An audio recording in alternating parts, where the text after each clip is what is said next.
À la faveur d'un échange avec la presse ce lundi 11 avril au siège du Parti social-démocrate à Libreville, Pierre Claver Maganga Moussavou, le président du PSD a abordé plusieurs sujets d'actualité. Il est notamment revenu sur la Cour constitutionnelle, la situation de Rémi Yama, le problème des retraités, la route, la guerre en Ukraine et l'élection présidentielle en France. 26 jours après l'annonce de sa candidature à l'élection présidentielle de 2023, Pierre Claver Maganga Moussavou a renoué avec le commerce avec la presse. L'échange de ce jour était consacré exclusivement à la Cour constitutionnelle, à la situation de Jean-Rémy Yama, le problème des retraités gabonais, la route, la guerre en Ukraine et l'élection présidentielle en France.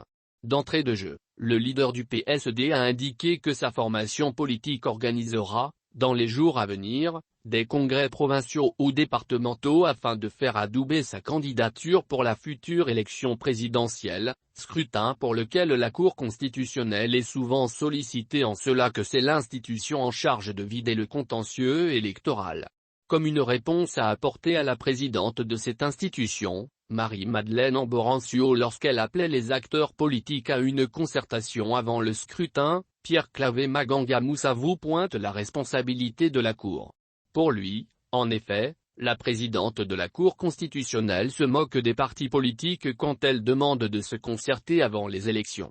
L'ancien vice-président de la République se pose des questions sur ce que fait la Cour constitutionnelle au sujet des conclusions issues des discussions au Conseil national de la démocratie, CND, concernant la transmission des résultats électoraux, vidés aussi bien au Centre gabonais des élections, CGE, et au CND.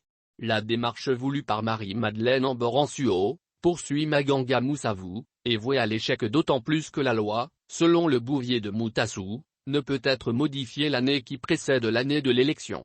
Il préconise par contre à la Cour constitutionnelle de regarder les résolutions des acteurs politiques lors des plénières au CND en 2021.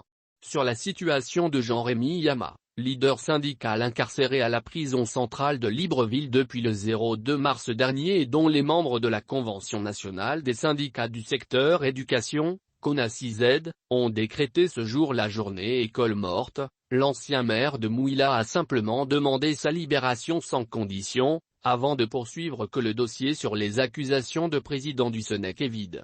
Pourquoi l'accompagnement de l'État n'a pas suivi?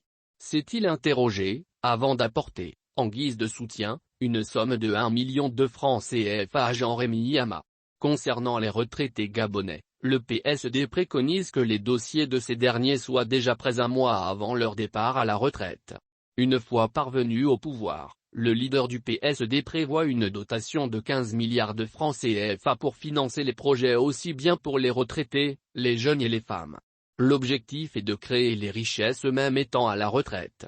Le réseau routier n'est pas en reste. Pierre Claver Maganga Moussavou pense que les routes du Gabon, du fait de leur impraticabilité, sont devenues des véritables calvaires et des mouroirs. Avant de conclure son propos sur la situation en Russie-Ukraine où il a souhaité le retour de la paix, et d'apporter son analyse sur le premier tour de l'élection en France qui opposera dans 13 jours Marine Le Pen et le président sortant Emmanuel Macron.